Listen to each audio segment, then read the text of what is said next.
But it is not just a corrupt economy. It is not only a dysfunctional healthcare system, it is a political system today which is rotten to its core. And the reason why we don't have Medicare for all, the reason why we have such massive income and wealth inequality is because we have a political system today which allows billionaires to buy elections and suppress the vote. So what we together are going to do is we're going to overturn Citizens United. We're going to move to one person, one vote. We're going to move to public funding of elections. And we're going to tell those cowardly Republican governors that you're no longer going to suppress the vote. And I say to those governors from the bottom of my heart, if they are too cowardly to participate in free, fair, and open elections, they should get the hell out of politics and get another job. Money in politics is one of the biggest issues we face in America today. It has made it so the wealthy can buy politicians and elections. And unfortunately, they do. A lot. For instance, did you know that there was $3.4 billion in lobbying spending in 2018?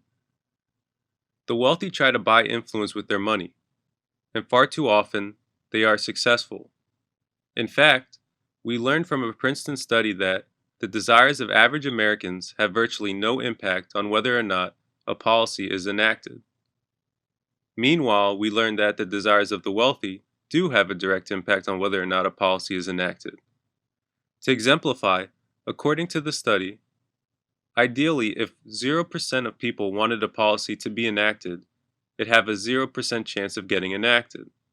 If 40% wanted a policy to be enacted, it'd have a 40% chance of being enacted, and so on and so on. So the resulting line, when charted out, ideally would move in an upward right direction. But the line of the average Americans does not do that. In fact, the line hardly deviates at all. In truth, according to the study, the desires of average Americans have virtually no impact on whether or not a policy is enacted. Meanwhile, the resulting line for economic elites, when charted out, does move in the general direction of the ideal, demonstrating that the desires of the wealthy do have a direct impact on whether or not a policy is enacted. And I think there is no greater demonstration of this, the power of money in politics, than the gross levels of income and wealth inequality in this country. Over the past 4 decades, the middle and working class of this country have seen a massive amount of their wealth get transferred to the people in this country that don't need it, in the wealthiest people in this country. And it isn't right. And unfortunately, people are really struggling as a result. We need to get money out of politics, and we need to create a government that works for all of us and not just the wealthy.